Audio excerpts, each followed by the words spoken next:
Good morning. Here we are today speaking to Mike Saunders from Digitlab. Mike is the founder and the CEO, and he's also written many books, and he's just released a book called Human Centric, which, Mike, I'm going to ask you about in a minute. But Sure. these seminars are basically just to help entrepreneurs, mainly tech entrepreneurs, who are releasing an app or software as a service, and they are getting their minimum viable product out there, and they just want to learn through other people's stories because it accelerates their journey, if you can just learn from someone else who's gone ahead of you. So maybe if you could just share your story of why you started Digitlab and what made you do it in the first place? Were you solving an issue for yourself, or did you just love marketing? What was it? Mm-hmm. So I kind of wish it was one of those stories where I saw a gap in the market and I was savvy enough to build a business around it and now I'm a multimillionaire doing things, but it's not that story at all. I got retrenched and like so many great entrepreneurs, apparently. So I got retrenched, and what ended up happening was I just started doing whatever it was that I could do. And at the time, Facebook and social media was really starting to pick up. It was a new thing. I had spent about 2 to 3 years prior to being retrenched working in the marketing space, trying to build business out of social media channels. I was working in a recording studio, and it was a really good platform for me to use because it was new and it was where bands were trying to promote and market themselves. And then, so when I got retrenched, it was kind of at that point, sort of 10 years ago now, where the market, the business market, was starting to look at social media as a new communication tool. And so I started just doing training seminars because people would pay me to do that. And then they would start to ask, could you help? And I thought, well, that's something else they will pay me to do. So yes, I'll help. And so I slowly just built this agency model around just servicing clients around the needs that they had at the time, which were to navigate the digital ecosystem. And it was obviously a lot about social media at the time. So it was a lot of delivery of social media content and managing platforms. And then over time, I got into mobile development. And not myself, I'm not a dev person, but my team got into mobile development, and we started to build that out. Started doing a lot of research for our clients, trying to understand things. And so it just kind of grew and grew and grew and became this digital agency that provided quite a breadth of services to our clients, essentially all driven around the idea of helping people transform their businesses into the digital economy. Okay. Because even now, Digitlab has got a lot of different services. I was trying to see, what you do, but you've got an education element, and you've got the actual studio where you do things for people, and consulting. So yes. Okay, so that came because people would pay you for that specific skill of yours in the beginning. Yeah, and then over time, it became more about what I enjoyed doing, and also trying to find mechanisms that would actually help and that were useful to business. And so the consulting framework is the space in which we talk to a lot of our clients around product development and startup. We talk to a lot of startups about how to build their MVP. We talk to the education space, because if you look at how people transform their business, it's not transformation if you're constantly outsourcing it. And so you've got to accept that if you're an agency in the digital space, that clients will eventually start to bring this into their business. So we thought, well, build an academy offering that allows us to be able to train and develop and upskill people internally in our clients' businesses so that they could do more of that work. And that just kind of grew organically on a sort of a one-to-one basis with clients just meeting their needs. And then our studio is your typical digital agency stuff. It's content generation, that sort of work, which you cannot underestimate the power of content. It's one of the reasons we're doing this. The power of content is massive. So in any digital space, content is your voice. So we needed to keep that and have a solid infrastructure to be able to manage that. Yeah, so it's kind of grown organically in its service offering, but it's always been around where are our clients and what do they need to navigate. Okay.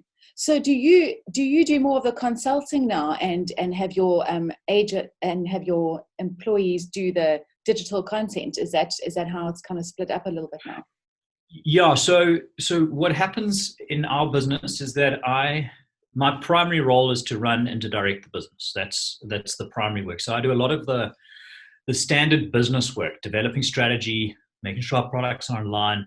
I spend a lot of time on marketing and business development. And our strategy offering is often the first thing you engage our business in. And so I'm very involved in the strategy offering. But I do have strategists that I've brought on board because I don't really believe that one strategist has all the answers. And so you need that sort of diverse set of thinking that comes from multiple people thinking in the same room. And so we created that with the think tank, and that's our team that does all the strategy work. And then I'm not a very good creative from a content development point of view. So you don't want me making or designing your content. That's the worst business decision on the planet. So I've got a really great creative team who are led by a guy by the name of Mark Feelers, who's he's got about 20 years worth of agency experience in developing TV ads, radio, pitch, print, everything, digital content. And so he leads that team around all the content development that we do. Okay. And that's a lot of where we sit. So yeah, the studio I'm sort of separate from, but I work a lot with Mark in making sure that the creative matches the strategy of what we're doing. Yeah. Right. Okay. So if you started this when you were retrenched, because a lot of people I think are going to be retrenched in this time. Yes. Like, how could you, like, what pointers would you say to someone who's maybe doing like a side hustle on the, that they're just creating something and getting a small bit of passive income so that they can, if they do get retrenched, like accelerate their path to maybe getting more money out of their side tech hustle? Yeah. So firstly, I need to say that although it didn't feel like it at the time, and I've learned this about a lot of crises that we face actually, is that there's always a positive side that comes out of any crisis that we face. We generally don't see it at first. From my side, I was too scared to actually go and do something like this, build a business. If I hadn't have been retrenched, I don't think I ever would have done it. Now I can't imagine the idea of working for someone else. I'm completely unemployable in that space because I don't know how to report to someone. It just doesn't. It's the constant challenge that I have, even in my marriage, where it's just like, don't tell me what to do. I hate being told what to do, So I think you develop that as entrepreneurs because you're constantly finding your way. So you have to learn that skill. Yeah. But what I find so interesting around the side hustle conversation is that people in the side hustle often only treat their side hustle with the attention of a side hustle. And that I think is going to be the biggest difference between whether your side hustle becomes your first hustle or not. Well, it's quite. And I struggle with it.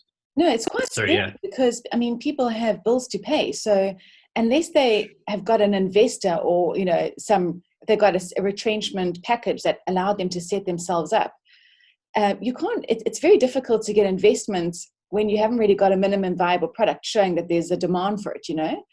So yeah, I've learned investors won't jump on an idea. They want to jump on a move. Oh, I lost your signal there. I think I've lost you. Michael, are you there? Yes, I'm back. Sorry. Yeah. We lost you at investors don't want to invest in an idea.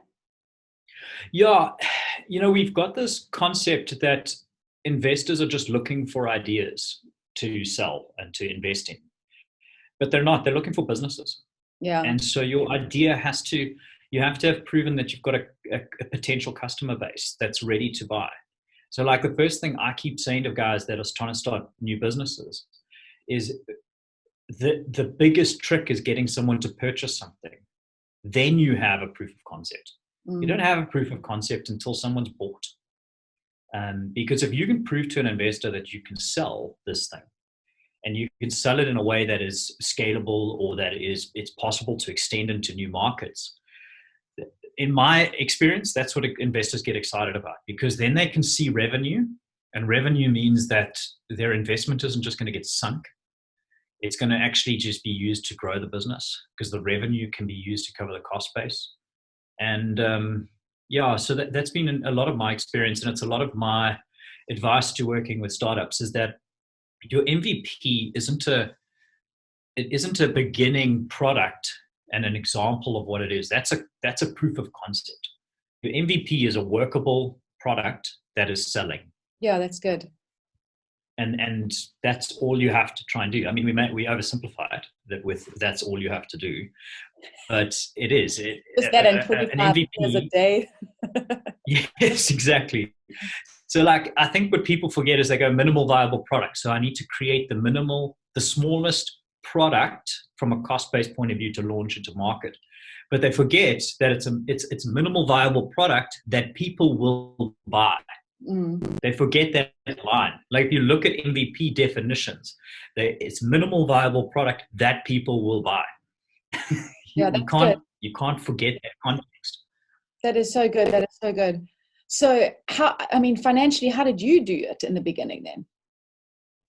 So I did two things. The one we all know, we hustle like mad. And I'm still doing that every day, all day.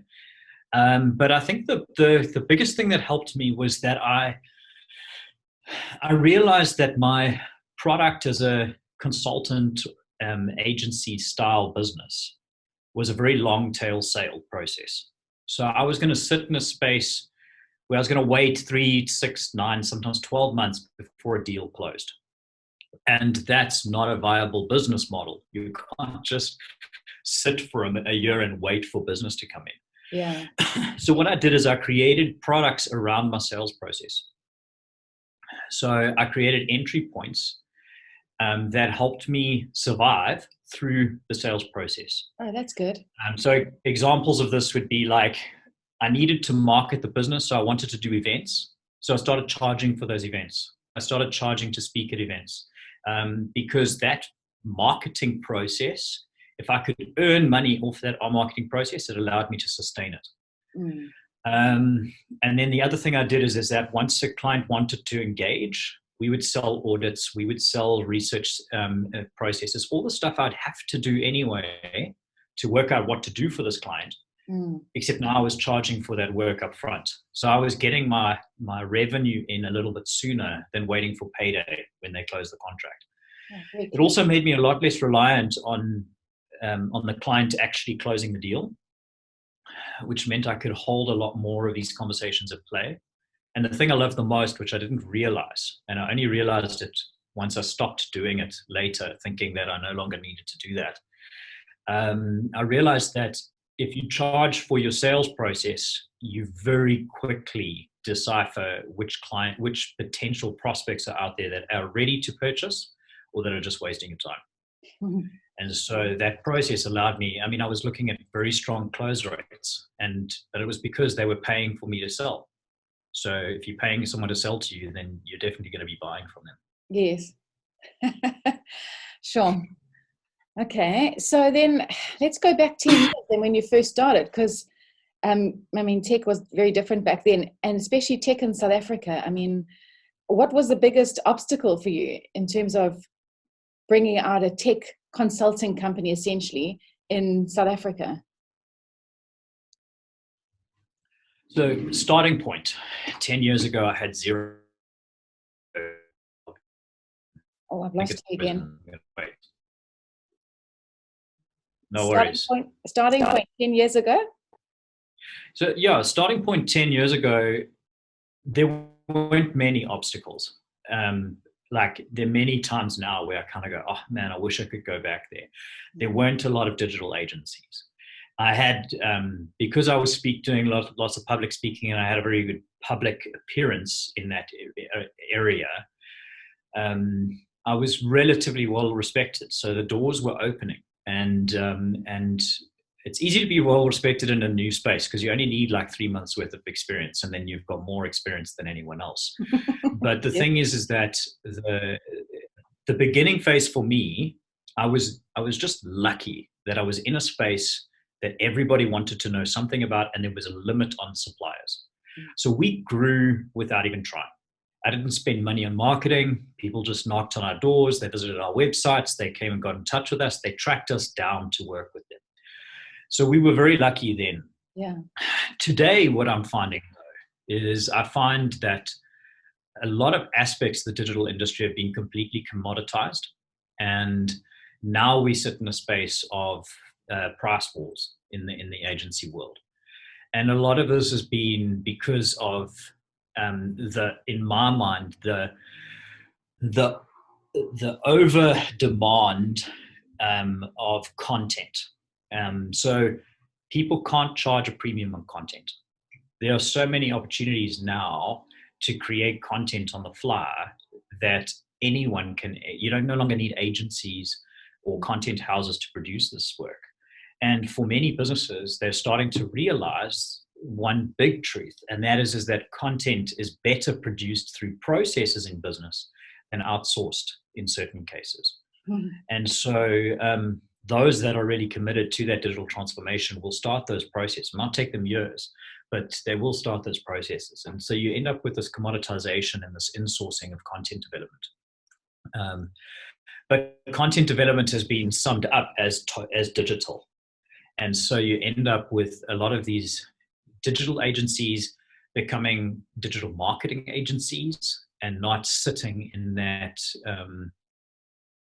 in that space where you're really about transformation, you're not about marketing.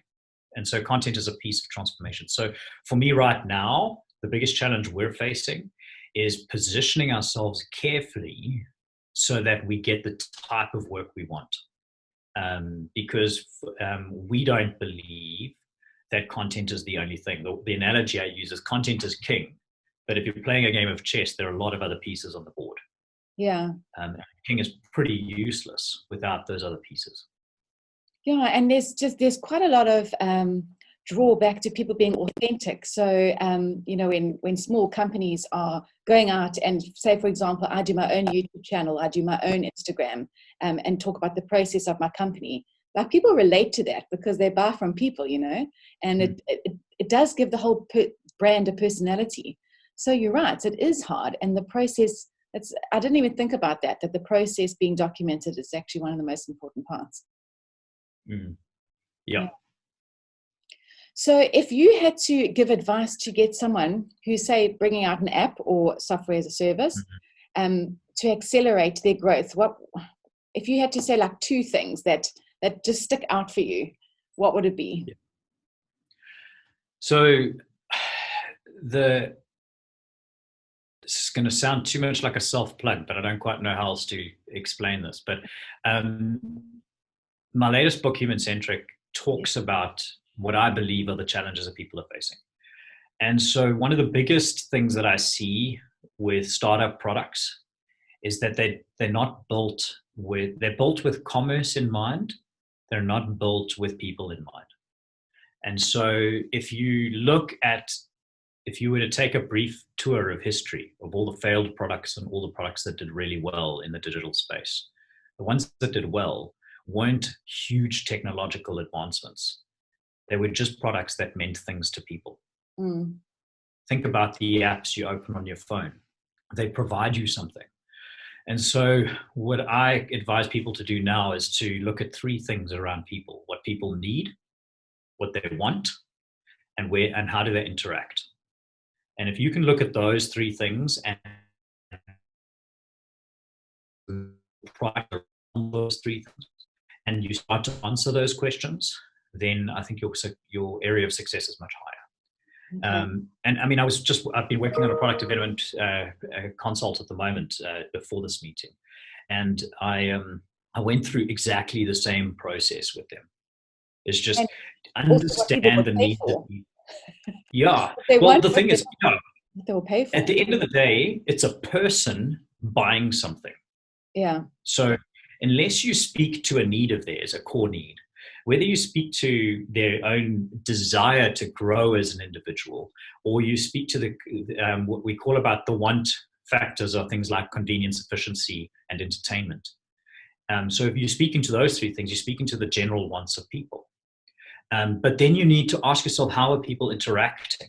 Because unless you can get into those spaces, you don't exist. Yes.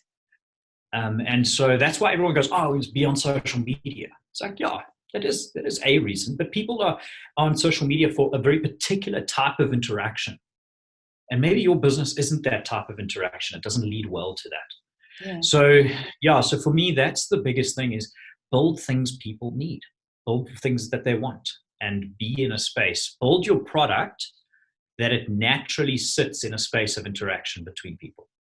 So if that's what your book focuses on, can you tell us a little bit more about that book quickly?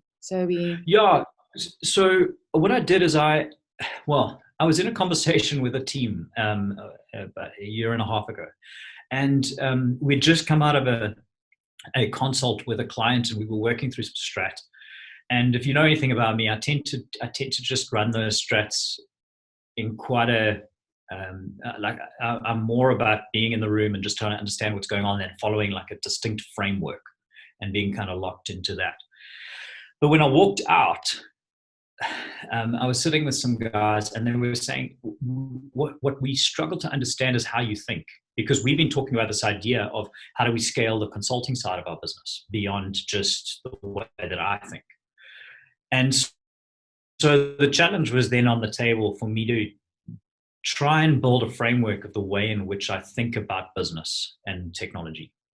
And that is the human-centric framework. That is what came out. So I speak about 4 primary things. I speak about how you explore opportunity, how you ideate around that opportunity, what you intersect that through, and the intersect phase is being able to validate whether this is a good idea or not.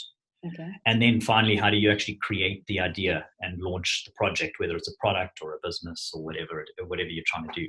Gosh, and so, yeah. Sorry, I didn't hear that. No, I said I must definitely get the book. Well, yeah, I hope it's valuable. When I first started writing, I didn't feel that I had anything of value to add to the digital industry. There was so much being written. And the reason, and I always said I wouldn't write something unless I felt that I had something to add. And what I feel is that in this 4th industrial revolution, this digital economy, whatever we want to call it, people are thinking too much about the technology and not enough about the people. Yeah. And that's going to be the downfall. You cannot launch products that don't mean anything to people. Yeah. Yeah, that's good. So then if you wrote that book now, you had another book. I think it was the 5-year, was it the 5-year mark? The 5-year mark. Yeah. Was that after you did business for 5 years? After you started? Yes. So yeah, I was challenged to do 2 things. Someone said, when are you going to write a book? And then at the same time, a leadership mentor of mine suggested that I started taking stock over the last 5 years to just be cognitive of the lessons that I'd learned.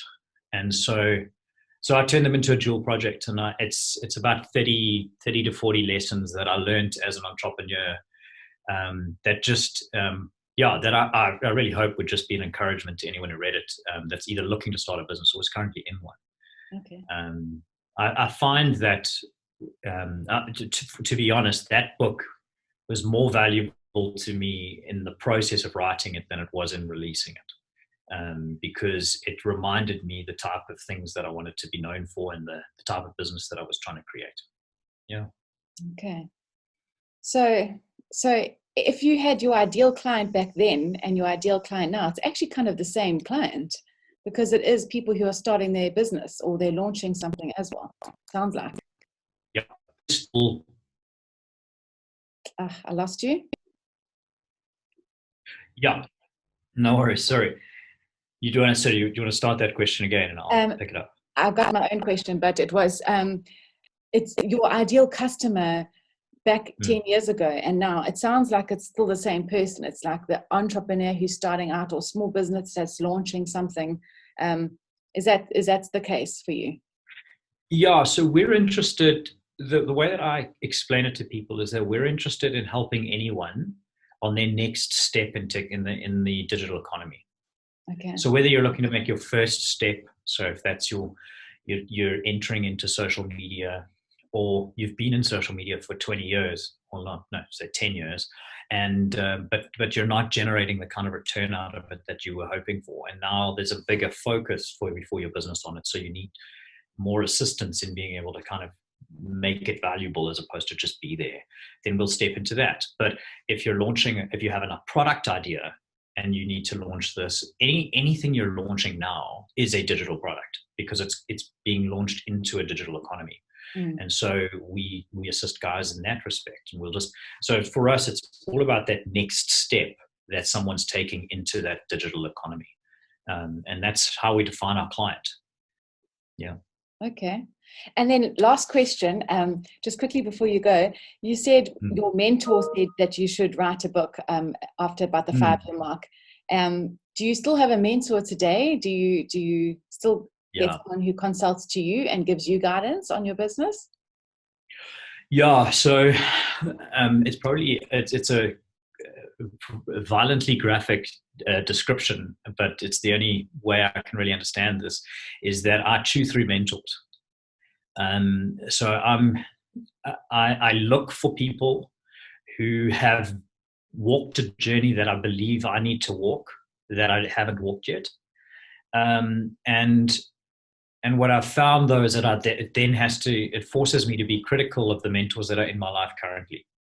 So a mentor is someone who's walked a journey ahead of you and they can provide you advice. And so what I've learned is that my mentors often become friends, they become coaches, they become people I can lean on in my life. But what I've got to be doing is looking for new mentors as much as possible, because I'm looking for people who have walked a journey ahead of me that I can learn from. And then once you've been mentored by that person, if they're no longer growing in their career, then their value to you as a mentor decreases. And so you kind of need to then be looking for the other mentors that are in your space, which means you need a very clear picture of where you want to be. Yeah. But all of those mentors in my life have ended up being friends. They've become coaches of mine, and I lean on them regularly, either just as sounding boards or experience. They've become my support base. As an entrepreneur, we all know that it's lonely as hell. And there are certain things that we cannot actually soundboard to our team. There are certain things we cannot soundboard to friends and family, that we can only soundboard between people who sit inside a trusted network that you believe are trustworthy and you can talk about anything, and that will actually add value to that conversation, either with the way they lead you in your thinking or with the advice that they give you. But every entrepreneur needs a community like this. Yeah. Wow, that's really good. It's very helpful. Choose through your mentors. Now I've got that image in my mind. No, it's a horrific image, yeah. But that's really good. That's very helpful. Thank you, Michael. So if you have anything else you want to say, this is basically, like I say, just to help people who are launching an app. Sometimes they haven't even got their minimum viable product out there, or they're testing it to the first 10 or 20 merchants or users, Yeah. If there's anything else you want to add to it, else I'll close. So I think the only thing that I want to do is encourage guys that are thinking of launching things. You need to understand that if you're in the game, or you want to be in the game of creating a business, you're building a new future for everybody around you. And it's no small task. As an entrepreneur, is to be creating this new future for society and the people that are around you. But I think the thing is that the challenge is, and this is what I see all the time, is that guys are too fearful to make that leap because they haven't actually got an idea that they believe in enough to chase. I think it's the believing in enough. Like they can like the idea, but they're not necessarily convinced that everyone's going to buy it. Yeah, or that's what they want to do with their life. Yeah. Because that's the other side of it. That's the thing that I keep struggling with. I don't want to create businesses to generate lots of revenue. I want to create businesses because it eradicates poverty in Africa. That's why I do what I do. And that's why I want to support businesses and consult businesses and help people launch products, because the more of this we have, the better the future is for our country. Yeah. And so that's why I get up. But the thing is that I don't see a lot of businesses or entrepreneurs. Well, I do see a lot of entrepreneurs and businesses, potential entrepreneurs and startups, sitting in the sidelines that don't yet know what they want to do with their lives. And that's what holds them back. And so until you get that narrative right, until you understand what you want to be known for and what you believe in, your side project will always remain a side project. Yeah, I guess if you've got 100% an understanding of the vision of where you want to go, then it's much easier roadmap to do. But if it's still a bit blurry and you're quite comfortable where you are, like you say, if you weren't retrenched, you might have just stayed there forever. But as soon as it becomes more clear to you, you want it more, and you can get guided there quicker. Definitely. You know what? The last thing I was going to say is a lot of people build things, and I found this in the tech world, is that there's the design, the developers, and then there's the hustlers who go out and sell it. And there's just such a disconnect often between the two, because the developers develop something that the customers want. And I just want to say, just ask the people if they actually want it. Ask. Yeah. It's such a simple thing. When I first jumped into the space, I saw a gap between developers and agencies. That gap is much smaller now, where people built technologies that people used, but they were terrible. They were terrible technologies. They were horrible user experiences, and we should not have done that to human beings. But agencies created great user experiences, but because they didn't have the technology backing, they couldn't create the interface that was necessary to actually facilitate these experiences. And so finding that blend is really important. And I think that like you've said, developers can build products, but it takes quite a unique blend of people to build products that people want to buy. Yeah. Well, thank you. That is very helpful. And I wish you the best with your new book. Thanks. And you. Thanks. Is it out at All Exclusive Books? Yes. So lockdown is over for bookstores. So you can buy it at bookstores. It's on Kindle. It's online at Loot and Exclusive Books online, Takealot, Amazon, the whole lot. So it's available everywhere. Yeah. Okay. I'll get a copy. Awesome. Sounds good. Thanks so much, Mark. All the best, hey, for this lockdown and everything. Yeah. Have a good one. Thanks, hey. Cheers. Cheers.